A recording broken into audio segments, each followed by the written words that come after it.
Bom, eu gosto de explicar por que nós chegamos nesse projeto, né, do bullying. Na Assembleia Legislativa eu sou presidente da Frente Parlamentar de Combate ao Suicídio, onde a gente trabalha a pauta de valorização da vida, né? Quando nós chegamos à conclusão de instalar uma frente parlamentar para trabalhar esse assunto, muitas pessoas perguntaram e questionaram que falar de suicídio não era bom, era preocupante. Só que os números nesses casos têm aumentado cada vez mais. E eu costumo dizer que não falar não tem dado certo, né? Nós precisamos saber como falar sobre isso. Então, nós lançamos uma campanha de valorização da vida, onde a gente leva mensagens positivas para a população, né? Tentando alcançar vidas que entendam que a sua vida tem valor. E nesse trabalho da frente, além dessa campanha, dessas ações de valorização da vida, a gente tem um trabalho técnico, né, que é voltado com parceria com o comitê aqui do Estado, e a gente viu o quanto os números de suicídio e automutilação vinham crescendo em jovens, em crianças e adolescentes. A faixa etária de 10 a 14 anos aumentou muito. E a maioria chega a esse ponto de uma tentativa de tirar a própria vida por causa do bullying. Então, assim, a gente sabe que a questão do bullying costuma ser bastante falado, mas nós entendemos que nós precisamos fazer uma ação coordenada no estado do Rio Grande do Sul.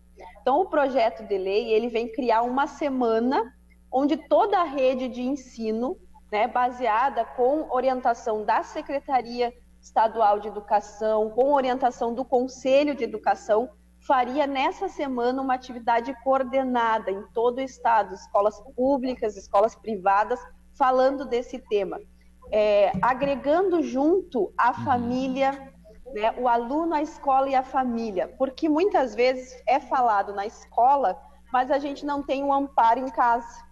Não tem aquela pessoa que observa o filho, observa aquele adolescente, aquela criança no seu lar. Hoje mesmo, por exemplo, né, nós estamos sem as aulas presenciais, né, estamos a maioria nessa situação que nós estamos hoje, né, participando por meios virtuais, mas o bullying não deixou de existir. Ele está mais intensificado ainda na rede social, na internet.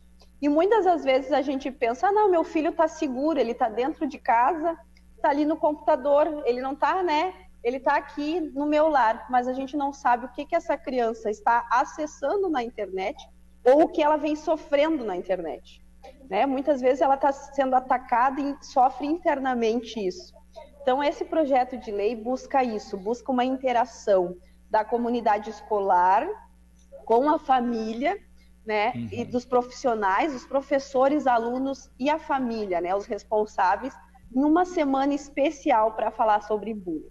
A gente entende que muitas pessoas às vezes comentam, mas é uma brincadeira, né? É uma coisa, não é ofensivo. Algumas pessoas às vezes dizem, na minha infância eu já fui chamado de muita coisa e eu não sofri. Mas nós temos que entender que cada ser humano, ele reage de um jeito, a sua emoção, o seu estado emocional é diferente, o meu, o teu. Então pode ser que para mim eu leve numa brincadeira, eu não sofra grandes perdas, né, grandes influências daquilo, mas para outras pessoas aquilo pode significar e pode levar ela a uma profunda depressão, uma profunda tristeza, ser um peso tão grande na sua vida que ela decide tirar a própria vida porque vem sofrendo esse bullying. Isso que a gente precisa esclarecer o que é o bullying, né? Levar essa conscientização e essa cultura de respeito, né? Entre os adolescentes e entre as famílias. Como eu falei, é muito importante, a ideia mesmo é essa de trazer a família para a escola nesse momento, porque às vezes o bullying está acontecendo até dentro de casa e a gente não nota, né? Porque fomos criados em tempos diferentes, em culturas diferentes, e às vezes os próprios responsáveis falam alguma coisa ou rotulam as pessoas e o seu filho replica isso na escola depois, né? E acaba tendo uma sequência de ações que tem feito grande prejuízo na adolescência. As crianças e os adolescentes de hoje, eles não têm uma estrutura emocional. Eu vejo que na maioria eles são fracos nessa parte emocional. porque a gente não tem o relacionamento que a gente tinha antigamente, né? Aquela proximidade, as coisas são tão na rede social, a pessoa é tão influenciada por quantas curtidas ela tem, né? Ou pelo que ela vê do amigo que tem e ela não tem. Então, assim, a gente precisa fortalecer. Eu vejo muito isso, que quando crianças e adolescentes, como eles têm sofrido nessa parte de um equilíbrio emocional para passar pela vida, né? Porque a gente sempre vai ter problemas, nós nunca vamos passar uma vida sem dificuldades, mas nós temos que estar preparados para essas dificuldades.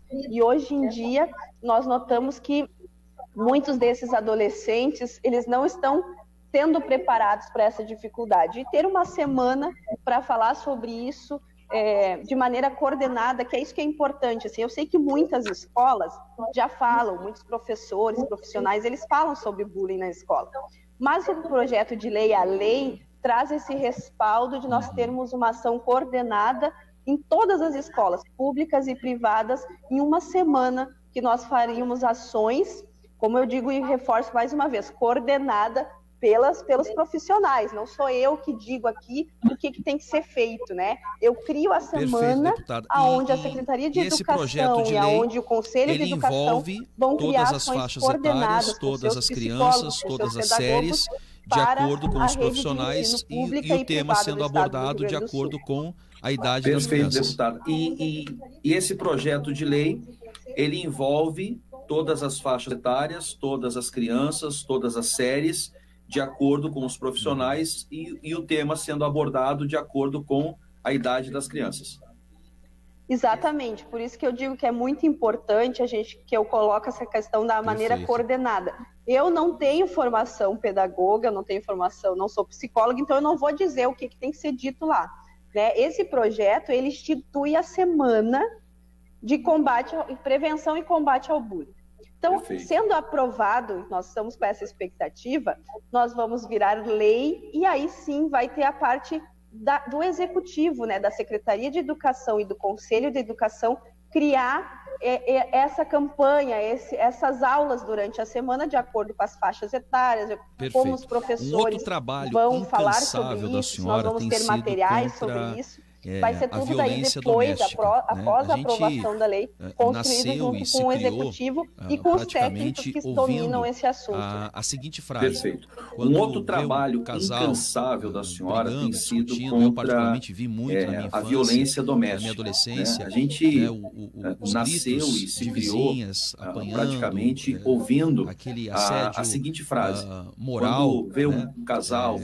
Se tu sair de casa, quem é que vai te querer? Tu não serve para nada, tu não trabalha. Na minha adolescência, e muitas vezes até no os bairro gritos onde de vizinhas apanhando, maridos agredindo aquele assédio a respectiva esposa, moral, né? Mas ouvia dentro de casa, se tu sair de casa, assim, quem é que vai te querer? Tu não serve para nada, tu não mulher, trabalha. Mete a colher, e muitas vezes até e aquilo vai disseminando. Eu morava, vai para uma roda de amigos, maridos da sala de aula, e aquilo vai gerando no nosso psicológico, naquela geração ali, assim, um entendimento briga que de marido, é quase que normal um homem bater numa mulher, e aquilo vai disseminando, de casal, daqui a pouco aquilo vai para uma roda de amigos, tá aquilo tudo vai bem, para a sala de aula, porque e aquilo vai ela é assim gerando também, porque ela gosta de apanhar, porque se ela fosse uma mulher correta, ela já deveria ter saído de casa, é quase que normal, porque de repente ela gosta e tal. E agora, que é uma briga de casal, daqui a pouco eles vão se entender, tá tudo bem, né? Porque ela é assim também, porque ela gosta de apanhar, porque se ela fosse uma mulher correta, ela já deveria ter saído de casa, porque de repente ela gosta e tal. E agora a senhora vem de uma forma muito forte, muito decisiva nessa PL, nesse projeto de lei, falando a respeito dos condôminos, né, que se obrigam a denunciar sim, porque briga de marido e mulher não é um caso de casal, mas é um caso da sociedade, e a gente tem visto aí o que muitas mulheres passaram durante anos. Bom, Jana, algumas pessoas ainda se questionam se precisamos falar sobre isso, né? Precisamos falar sobre isso em pleno momento em que a gente vive. Bom, a pandemia, o isolamento, a quarentena intensificou esse assunto, porque os números de casos de violência, e aqui eu digo violência doméstica, não só contra a mulher, mas contra o idoso, contra a criança, cresceu muito nesse tempo. Né? As famílias começaram a conviver 24 horas em casa, porque muitas das pessoas têm a sua casa como um dormitório, né? Ela se levanta de manhã, sai, passa o dia inteiro na rua trabalhando, volta, e eles se veem só ali durante a noite. Com a convivência em 24 horas, e isso é triste de dizer, as pessoas notaram que elas já não sabiam com quem elas convivem na própria casa, elas não conseguem dialogar, e o número de violência tem aumentado. O projeto de lei dos condomínios, ele vem inspirado em outro estado que já tem, lá em Brasília, e depois que eu apresentei, a gente tem um grupo de trabalho da UNALI, que é a União de Legisladores Estaduais, é um grupo do Mercosul, onde tem a Argentina, o Uruguai e o Brasil discutindo a violência doméstica. Eu coloquei a ideia do projeto lá, no Acre o projeto já foi aprovado, porque o processo legislativo dele é diferente. Em Santa Catarina o projeto também está andando, e aqui na Assembleia do Rio Grande do Sul também está tramitando esse projeto. Qual é a ideia? A ideia é que num condomínio, quando se sabe de um caso de violência, quando se tem notícia, quando se ouve, como tu falou, o síndico comunique, né, a segurança, comunique a polícia, né? Uma pessoa me disse assim, nossa, mas como que ele vai ter certeza se é um caso de violência? Eu disse, não, ele vai fazer um comunicado, ele vai fazer uma denúncia. Quem vai verificar depois se é um caso de violência doméstica vai ser as autoridades. Nós não estamos aqui querendo colocar o síndico como fiscalizador disso. Mas muitas vezes, como tu falou, as pessoas ainda têm essa cultura de, mas eu não vou me meter, né? Só que não é se meter num relacionamento. É diferente, eu digo assim, esse ditado, na verdade, ele acabou sendo distorcido, né? Tipo, em briga de marido e mulher, ninguém mete a colher. Diferente é uma discussão do relacionamento, onde tu debate um assunto, onde tu discute, porque isso é meio que normal da vida da gente, né? A gente não concorda sempre 100% com as pessoas. Outra coisa é quando passa por uma agressão, quando passa por um abuso psicológico, quando passa por uma agressão física ou moral. Então, assim, nesse momento, a vítima que está sofrendo, muitas vezes, ela não consegue fazer a denúncia. E aqui eu não vou entrar no porquê, né? Tem muita gente que diz, como tu falou, mas por que essa mulher, então, não sai de casa? Às vezes ela não tem para onde ir. Às vezes, esse homem que agride ela é o sustento da família dela. Para onde ela vai sair com o seu filho? Então, assim, quando é no caso do idoso, porque aqui eu falo, é violência doméstica, a gente fala muito na violência contra a mulher, mas a violência contra o idoso tem crescido muito. Dados do Ministério da ministra Damares, lá da Família e dos Direitos Humanos, coloca a violência contra idosos como segundo em denúncia. Então, assim, tá antes da violência contra a mulher. A primeira denúncia é violência contra a criança, e o segundo é violência contra idosos. Então, assim, às vezes a gente esquece, né? E aí tu pensa um idoso que está numa casa, para onde ele vai ir? Às vezes ele não tem como se socorrer, né? Para quem se socorrer, para onde ir. Então, por isso, às vezes, fica sofrendo calado e não faz a denúncia. Esse projeto, então, busca, assim, encorajar. Encorajar os vizinhos a observar. A Assembleia Legislativa lançou, junto com a Comissão de Segurança e Serviços Públicos, uma campanha que é vizinho do bem, né? É o vizinho que observa e denuncia.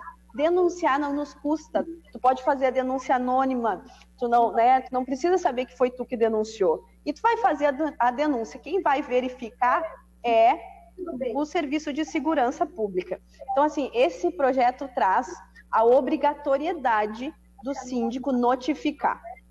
Que muitas vezes a gente sabem que acontece, já deu, por exemplo, o caso da polícia lá no condomínio, mas não há uma notificação sobre a violência em si. Então, aí vai obrigar o síndico, no momento em que ele toma conhecimento, ele notificar o serviço de segurança dessa violência doméstica. Nós precisamos proteger crianças, idosos, as mulheres, porque muitos deles, como a gente estava falando, não conseguem sair desse círculo vicioso que é a violência, porque não tem amparo. né? Além da lei, a gente busca outras alternativas, estamos trabalhando em outros projetos, como eu falei, a campanha da Assembleia, a gente está querendo lançar uma campanha junto com os condomínios, com cartazes de denúncia, vários projetos que a gente tem trabalhado nesse grupo da UNALI que fala sobre violência, e na Casa, na Assembleia Legislativa, também tem projetos de outros deputados sobre esse assunto.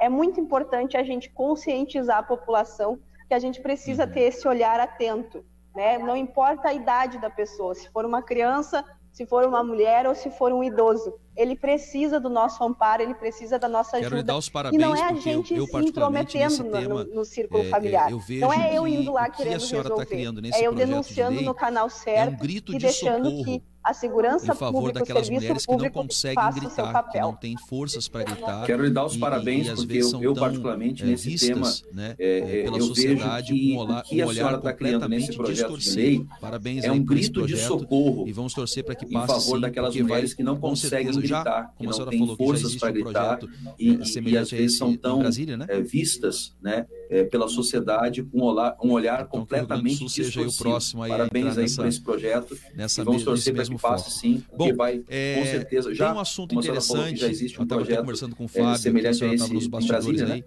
Creio que a senhora ouviu Brasília, também Acre, Santa a respeito Catarina. do acesso então, de cães de terapia e assistência a locais públicos e nesse mesmo foco. Há 3, 4 semanas atrás viralizou na internet uma situação de uma motorista de aplicativo no Rio de Janeiro, a respeito do acesso de cães de terapia e assistência a locais públicos e privados. E no momento que ele foi adentrar ali viralizou no carro, na internet uma situação de uma motorista de aplicativo no Rio de Janeiro, ela não ia carregar onde um rapaz com deficiência visual, ela dizendo ele chamou que não iria aceitar, e no momento que ele foi adentrar ali do cão, enfim, carro, e o rapaz filmando tudo, a moça ele disse assim, que esse cachorro aqui que tu está dizendo ela que tá, não ia carregar porque mal cheiroso, que vai uma norma dela, deixar né? Uma sujeira no que teu não carro, iria aceitar, esse cão porque ia sujar os bancos, o cheiro do cão, ele enfim, e o rapaz filmando tudo. Ele disse assim, esse cachorro aqui que está dizendo que está mal cheiroso, ou que vai de repente deixar então isso viralizou, uma sujeira no teu carro, com a opinião esse pública, cão é um cão e guia. A senhora vem com um tema ele é de os extrema meus olhos. importância, então eu tenho o acesso de o direito cães de levar esse cão, são de terapia, porque sem ele não consigo me locomover. Então isso viralizou, isso mexeu muito com a opinião pública, e a senhora vem com um tema de extrema importância, a nossa sociedade de uma que forma é prática. O acesso de cães que são de terapia e assistência a locais públicos e privados. Como que isso vai impactar a nossa sociedade de uma forma prática? Bom, Jean, o que tu falou aí é o caso do cão-guia, né? E o cão-guia, ele já tem lei que ampara ele. E tu vê aí que ainda há um preconceito e ainda há uma dificuldade das pessoas que têm esse cão-guia de acessar os lugares, isso que elas são amparadas por lei. Então, como é importante a pessoa ter o conhecimento da lei. O projeto aqui, ele amplia esse trabalho, que é com o cão de terapia ou assistência. O que é o cão de terapia ou cão de assistência? Ele é para aquelas pessoas que têm transtorno autista, aquelas pessoas que têm algum distúrbio psicológico e que o cão faz parte da terapia dela. Hoje tem esse trabalho com os animais, tem também com cavalos, mas o cavalo a gente não consegue fazer circular pela cidade, né? Mas assim, tem os trabalhos que são terapêuticos com os animais. E o cão de terapia, esse cão de assistência, ele dá esse amparo para a pessoa, né? Ele dá aquela calma, ele faz com que a pessoa consiga se relacionar no seu dia a dia com segurança. Principalmente, vamos falar aqui sobre os autistas, né? Eles que trabalham com esse cão, eles se sentem mais seguros quando eles estão com o seu cão de terapia.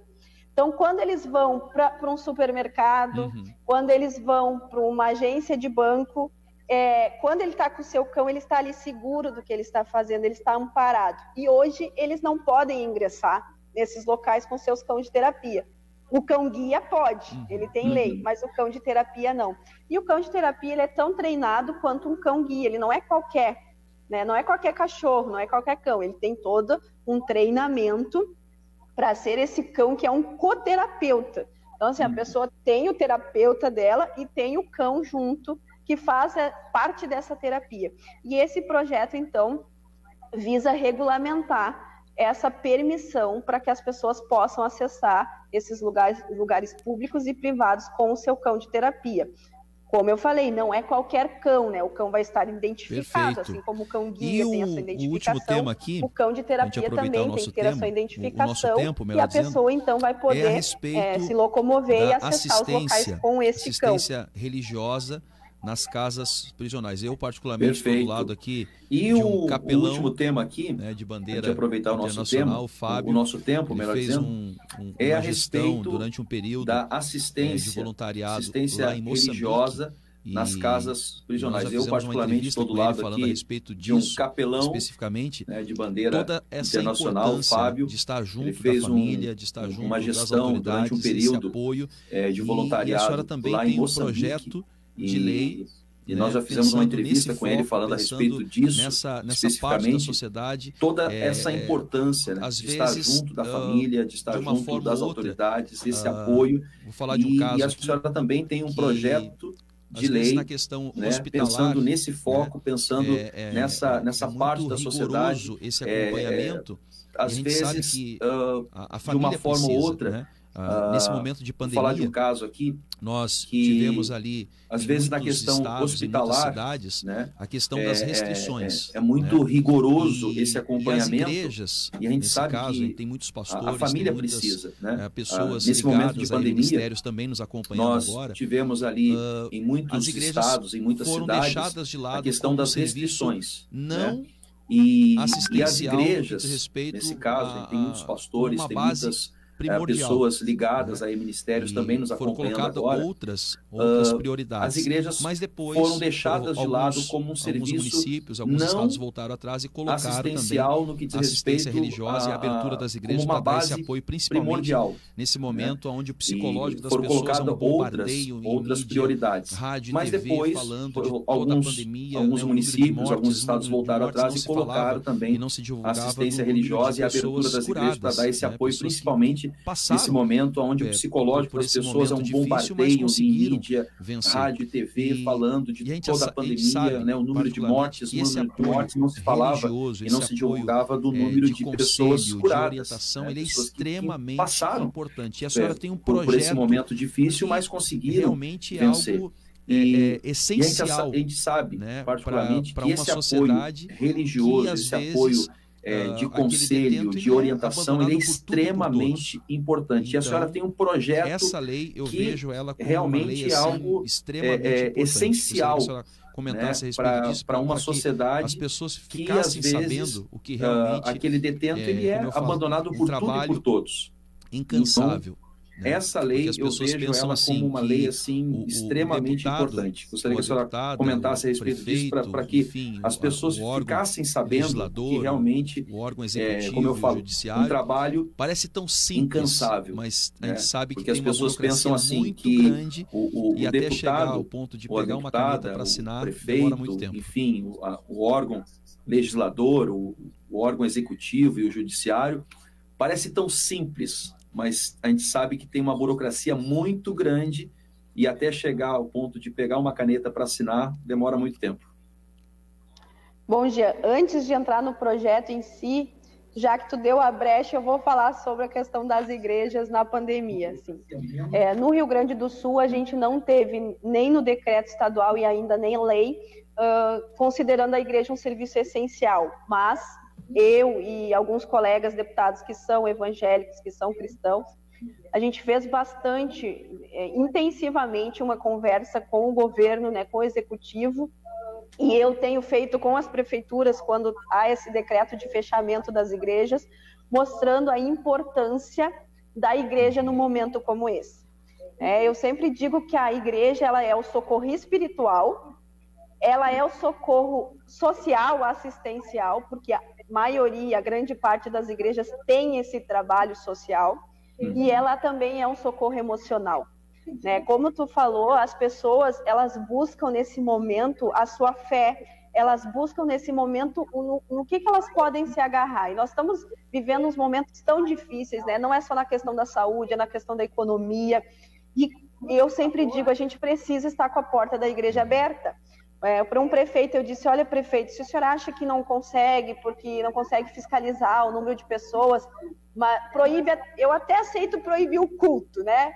Juntar as pessoas, mas não fechar a porta da igreja. A gente precisa estar com a porta da igreja aberta, com o pastor ali disponível, para aquela pessoa que às vezes sai da sua casa sem rumo, sem saber o que fazer, ela encontrar a porta da igreja aberta para ter a sua assistência, para ter o seu atendimento. E graças a Deus nós conseguimos, né, com o governador no decreto estadual, ter esse amparo de, primeiro, proibir o fechamento das igrejas. Então, no decreto estadual é proibido fechar as igrejas, e de acordo com as bandeiras, a gente tem um limite de pessoas, né? Na bandeira amarela e bandeira laranja, pode-se fazer culto com até 25% da capacidade do templo. Claro que eu sempre afirmo e reafirmo que é muito importante, eu quero até aproveitar, como tu falou, que tem bastante pessoas dessa área assistindo, pastores nos ouvindo, a importância da gente conscientizar a todos a terem os cuidados dentro do seu templo, né?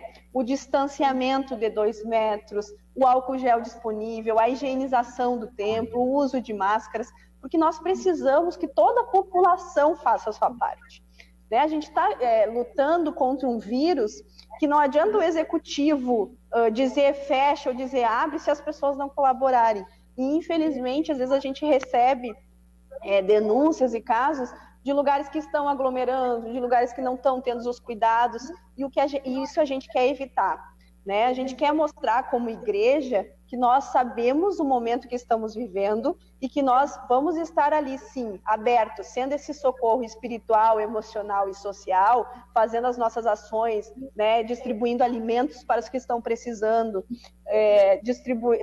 Eu tenho N trabalhos de igrejas que fazem, né, diferente, alguns com clínicas de recuperação, outras com doação de alimentos, agasalhos, e tem igrejas agora fazendo máscaras para doar para a população. Então, assim, a gente quer continuar com esse trabalho, mas nós, cada cidadão, tem que entender o seu papel nesse momento. Se eu decidir sair da minha casa e ir para a igreja, eu vou ir com todos os cuidados. Eu vou ir com a máscara, eu vou chegar lá, eu vou passar o álcool gel, eu não vou ficar abraçando o meu irmão, né? Eu sei que a gente gosta desse contato físico, mas a gente precisa, né, entender essa importância. E como tu deu essa brecha, eu reafirmo mais uma vez, a gente teve mais uma vitória, que foi na bandeira vermelha, foi mudado o protocolo e o governo colocou a igreja aberta com até 30 pessoas no templo. Então, assim, a gente só tem o caso de fechamento das igrejas se entrarmos em bandeira preta. E eu vejo isso como uma vitória, porque não precisou de uma lei, né, para a gente fazer esse entendimento. Né? O governador, através das nossas conversas, entendeu a importância da igreja. Ainda temos alguns municípios que os prefeitos estão proibindo culto ou estão fechando as igrejas, e aqui eu deixo o meu gabinete à disposição de todos os pastores, porque nós temos feito essa conversa, essa conscientização com as prefeituras e pedindo a colaboração e o entendimento de que a igreja no seu município vai fazer muita diferença nesse momento. Então, assim, esse trabalho, agora entrando no projeto de lei, é levar essa assistência em locais que a gente tem mais dificuldade, como são os hospitais. Que, por exemplo, o que acontece nos hospitais? Às vezes a gente fica limitado. Aí o paciente só pode ter um visitante. Aí se a família quer que o pastor, que o seu líder religioso vá, ele tem que sair para outra pessoa entrar. E o projeto de lei traz essa regulamentação que é permitindo esse acesso do ministro religioso, desde que ele se identifique como ministro religioso, ele possa ser uma pessoa a mais acessando lá, não importando o horário, né? Claro que a gente coloca todo ali com todos os cuidados, né? Respeitando as normas dos hospitais, mas que a pessoa possa, no momento em que ela disser, olha, eu quero receber o meu pastor, eu quero receber o meu ministro, a pessoa possa ter esse acesso garantido por lei. Isso já é na Constituição Federal, já traz esse amparo para as pessoas, e nós queremos regulamentar isso aqui no Estado. Então, esse ingresso dos líderes religiosos nos hospitais, a qualquer tempo, não limitado somente no horário de visitas, e também nos presídios, né?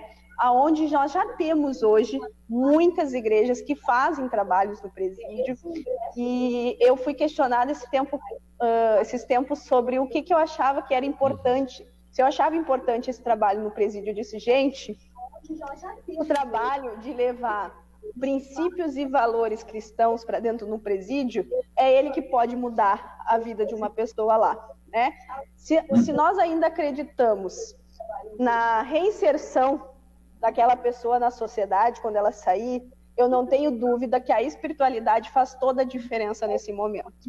Porque a pessoa, quando ela recebe essa questão de espiritualidade, às vezes as pessoas não entendem muito bem sobre isso, ela não é só uma questão de se conectar com Deus ou, né, alguma coisa assim. Junto vem princípios, valores, como respeitar a vida, respeitar o outro, né? Então, isso faz com que a pessoa saia de lá totalmente diferente da maneira que ela entrou. No momento em que ela sair, ela vai ter esse olhar diferenciado pelo outro, porque a maioria das pessoas que acabam estando nessas casas prisionais é porque, na maioria das vezes, ela não respeitou o outro, ela não respeitou a vida, ela não respeitou o direito do outro, e a espiritualidade faz toda essa diferença, né? Esse trabalho nos presídios. Então, esse projeto de lei vem garantir esse acesso, como eu falei, com todas as seguranças, com todas as medidas necessárias. Nós não queremos impor nada, nós sabemos a importância do nosso papel como igreja, né, estando nesses lugares, e queremos poder exercer isso livremente, mas sabendo também respeitar a todos os cuidados, tanto nos hospitais, como nos presídios, ou como nesse tempo de pandemia. É exercer um papel fundamental de socorro espiritual, socorro emocional e socorro social, porque também esse trabalho nos presídios, para quem conhece um pouco mais, sabe que a igreja ela atende a família do preso também, né? Então ela faz um trabalho não só com aquele preso, ela cuida da família, dos filhos, da mulher que ficou ali fora, que vai fazer uma visita assim. Quem não conhece tem que conhecer um pouquinho mais, porque muitas vezes quando as pessoas falam das igrejas, elas não têm ideia da diferença que a igreja faz na sociedade. Esse trabalho social que muitas vezes os governos não conseguem cumprir esse papel, não conseguem alcançar as políticas públicas, a igreja tem feito, levando assistência com alimentos, com agasalhos, assistências, assim, N assistências para a sociedade. A importância, então, da igreja ter essa liberdade, essa oportunidade de poder amparar essas pessoas, tanto nos hospitais, no momento em que já foi constatado, né, pela medicina, que a fé faz a diferença no tratamento. Então, ali, além dela estar recebendo o seu tratamento médico, ela tem fortalecido o seu lado espiritual, que ajuda no seu tratamento. Elas não têm essa consciência, e também ou às no vezes até o bom senso de querer restaurar essa que vida o trabalho com princípios pastoral, o trabalho daquele ministério, só tocou no assunto de extrema importância a respeito da sociedade, não é somente no horário da visita, às vezes as pessoas elas não têm essa consciência, ou às vezes até o bom senso de querer entender e a mesma coisa acontece nos horários do culto. O trabalho daquele Muitos ministério, até pensam que a igreja funciona local, só naquele horário do culto. Não é somente no horário da visita, né? Trabalho no orfanato, tem todo, como a senhora falou, no asilo, tem todo o trabalho um de assistência social, e a mesma coisa acontece nos horários a orientação do culto. também. Muitos aí já até pensam que a igreja funciona só naquele horário do de princípios e valores para as crianças, né? Ensinando para que aquela criança de fato tenha o trabalho de assistência melhor, social, aquela geração assistência, venha de fato a orientação colher também bons ali frutos, já com coisas as que tias às da vezes as escolinha crianças, que dão todo um né, apoio por não ter de uma princípios e familiar, valores para as crianças, esse né, apoio ensinando do pai e da mãe, para que mas vê na igreja, vê naquela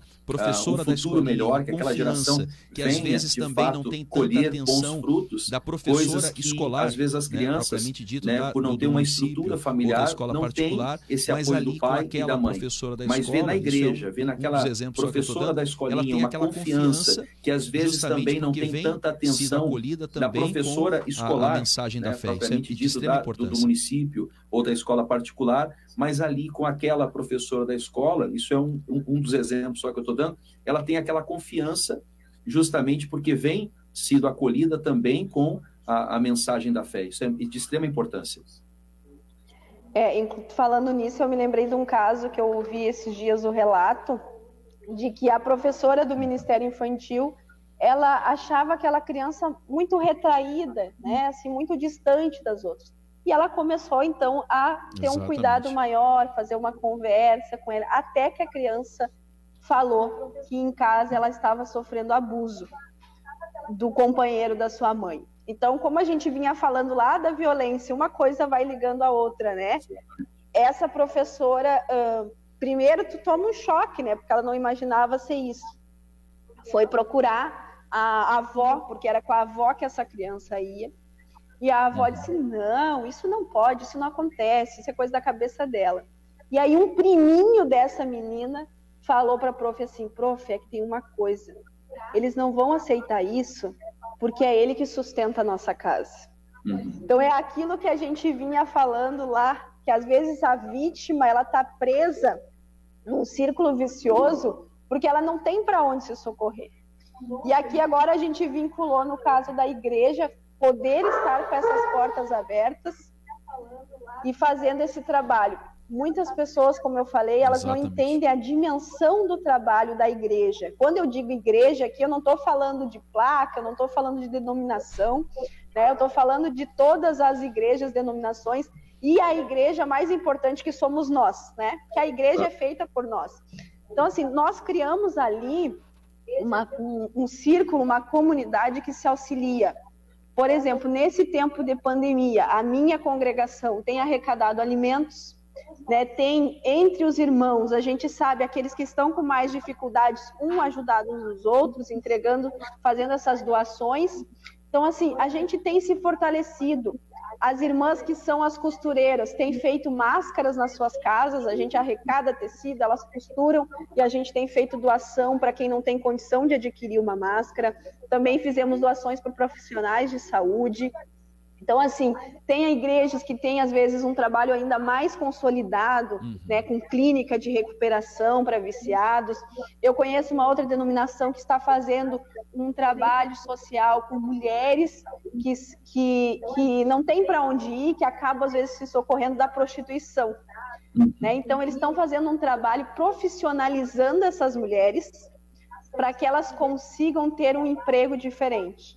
Manicure, cabeleireira, um trabalho excelente, assim, dando um apoio para tirar essas mulheres que acabaram caindo nesse círculo vicioso, que é depender da prostituição para poder sobreviver. Então, assim, a igreja em si, ela tem um amplo trabalho na sociedade. E muitos não notam isso, mas como tu falou, lá naquele bairro, lá naquele município, a igreja faz uma grande diferença. Ela atende, às vezes, muitas famílias que o governo em si não consegue atender. E aqui eu não venho criticar, dizer que o governo teria que fazer mais, tal. A gente sabe a dificuldade que a gente enfrenta hoje. O que a gente quer é conscientizar as pessoas o quanto é importante a igreja ter esse fortalecimento, ter as suas portas abertas. Né? Esses tempos as pessoas... aconteceu aqui em Porto Alegre a triste frase do prefeito, quando falou que as igrejas queriam estar abertas por outros motivos torpes, né?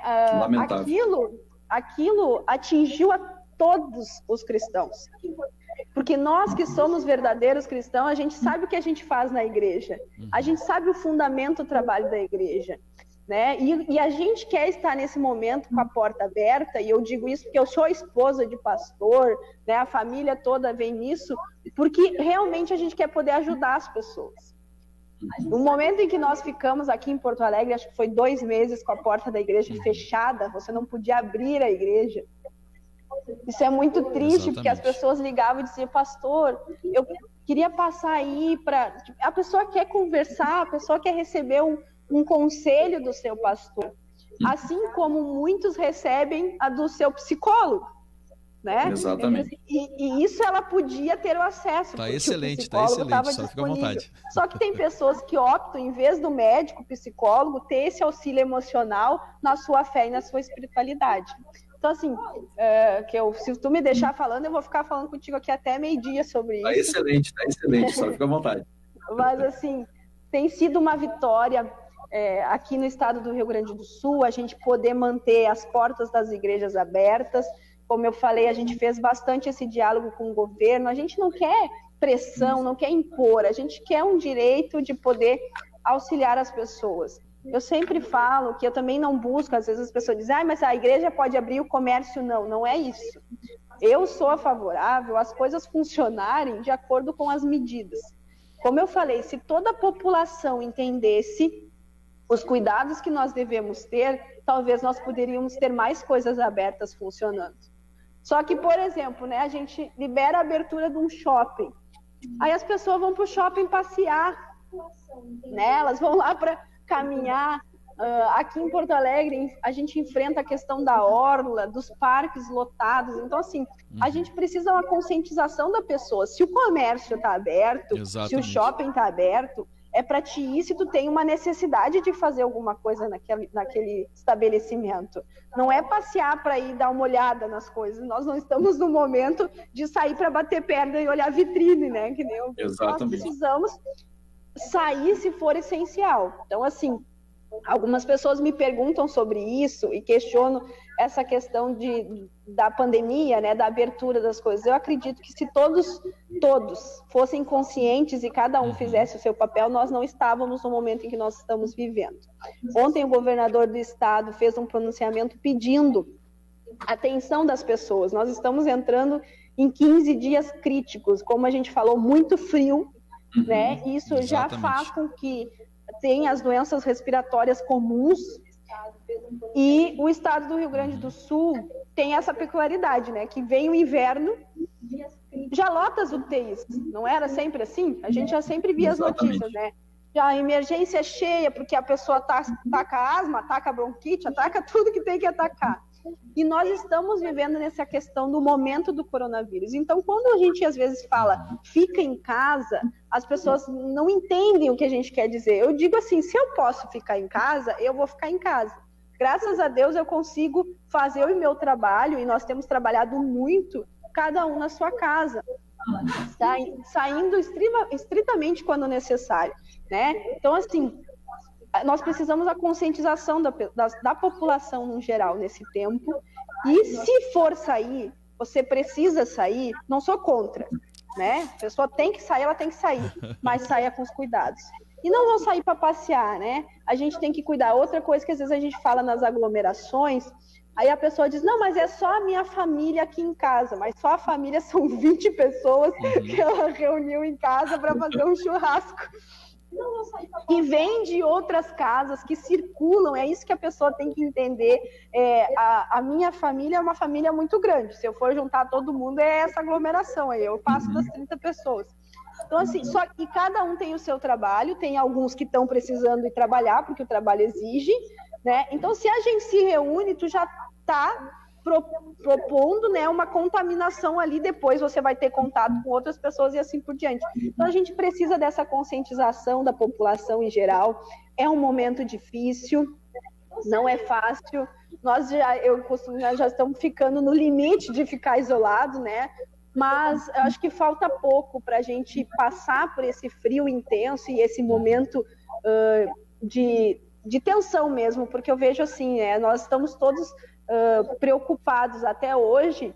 A gente não teve notícia de alguém que perdeu a vida por coronavírus porque não conseguiu acessar um hospital, né? Nós perdemos vidas, perdemos sim, e eu não gosto nem de contar vidas, porque eu acho que uma vida não se conta, não é um número, mas todos tiveram um acesso.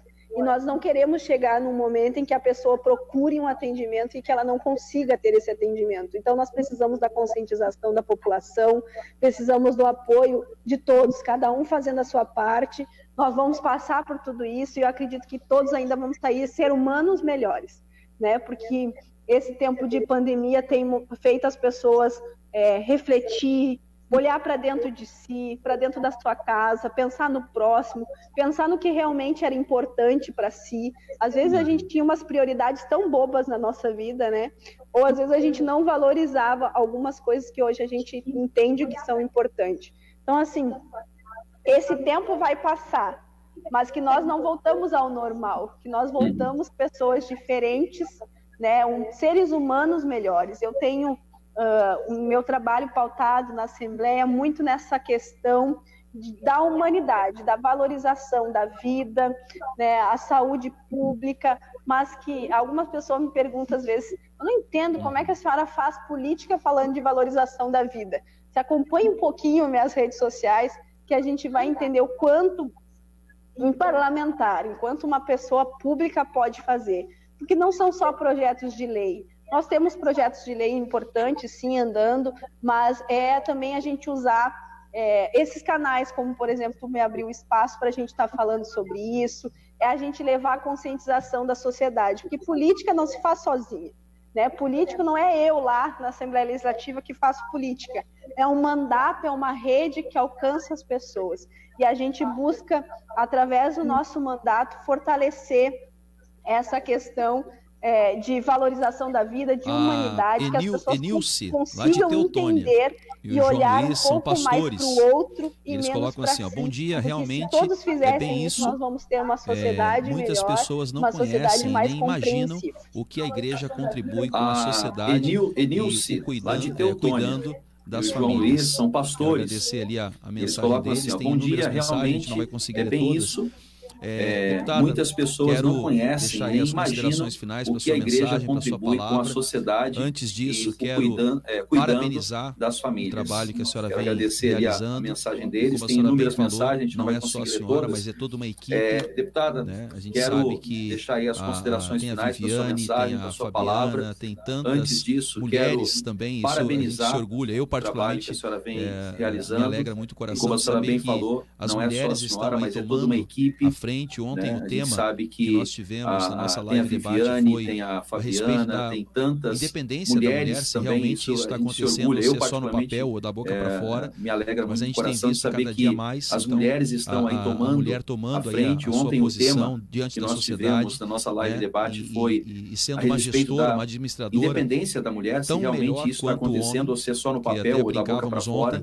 Na live mas a gente tem visto cada dia mais, ele só sabe fazer uma coisa de cada vez. A mulher tomando aí a sua posição diante da sociedade, múltipla e sendo uma gestora, uma administradora, tão melhor de quanto casa, o homem, gestão que até brincávamos trabalho, ontem consegue fazer na live inúmeras debate coisas a respeito que ao o homem mesmo ele tempo. só sabe fazer uma coisa de cada sou um grande vez, apoiador e a mulher ela tem essa habilidade muito múltipla seu trabalho. de a disciplina, Rádio de Talento, a Rádio da Família Feliz, de gestão principalmente de casa, o nosso programa Fala Cidade, juntos fazemos o bem, porque cremos nisso, é enraizado no nosso coração, sou um grande apoiador fazer o bem. seu, E, a gente acompanha quero, muito sim, o seu trabalho. Quero sim colaborar também aqui com a Cidade a Rádio Talento, a Rádio da Família Feliz, também e principalmente o nosso programa a Fala Cidade, juntos fazemos o bem, todos porque os projetos cremos nisso, está enraizado no nosso coração, juntos fazer o bem, colocado e juntamente com a sua equipe, quero sim colaborar para a sociedade, para a gente Esteio, divulgar, para a gente colocando espalhar sempre à essa boa disposição semente, a emissora, porque muitas pessoas, infelizmente, as grandes mídias, o foco acaba sendo o outro, a senhora tem e às vezes até denegrir com a sua equipe, né, do bem os nossos representantes, generalizando como se todos fossem essa boa semente, porque muitas pessoas, assim, infelizmente, as grandes mídias, às vezes o foco acaba sendo com outro, se releva tanto e às uma vezes atitude errada de um político, né, mas a gente sabe que os nossos representantes generalizando como se todos fossem têm um compromisso com a sociedade, assim, realmente representam caráter, dignidade, honestidade, que tem uma missão errada né? de um político, e a gente fica muito feliz de saber que a sua gestão ela está conseguindo ter esse sucesso. E eu, particularmente, faço votos e oro para que a sua gestão continue crescendo e agregando mais pessoas e pode contar sempre conosco aqui da Rádio Talento. Em particular, o meu nome eu coloco à disposição também. E mais uma vez, parabéns, que Deus abençoe a senhora e toda a sua família e que venham mais e mais projetos tão importantes quanto este. E agregando mais pessoas e pode contar sempre conosco aqui da Rádio Talento. E, em particular, o meu nome eu coloco à disposição também. E mais uma vez, parabéns, que Deus abençoe a senhora e toda a sua família, e que venham mais e mais projetos tão importantes quanto este. Obrigada, Jean, pelas palavras. Como tu falou, um mandato não se faz sozinha. Eu gosto sempre de agradecer a minha equipe toda. A maioria é mulher, mas tem alguns homens na equipe também. Mas acho que tu falou uma coisa muito importante e eu não posso encerrar sem lembrar as pessoas disso, né? Esse ano é ano de eleição municipal. Como tu falou, às vezes a grande mídia ela divulga o que que dá manchete, né? O que chama atenção, que são a laranja podre, as coisas ruins da política. Eu costumo sempre dizer que na Câmara Federal são 513 deputados federais. Mas se a gente perguntar quantos você conhece, são, sei lá, vamos dizer, 5 que estão na grande mídia com as notícias negativas. Tem pessoas boas, fazendo a boa política, fazendo uma política diferenciada, olhando para as pessoas, mas muitas vezes a gente não toma conhecimento e não acompanha esse trabalho, porque esse trabalho dificilmente é divulgado ou dado espaços nas mídias, nas grandes mídias que a gente fala, né? Então é muito importante as pessoas se inteirarem disso. Hoje não há desculpa para dizer que você não pode acompanhar o trabalho de um parlamentar, né, de um vereador, de um prefeito, de qualquer, porque hoje com as redes sociais você consegue acompanhar o trabalho de todo mundo.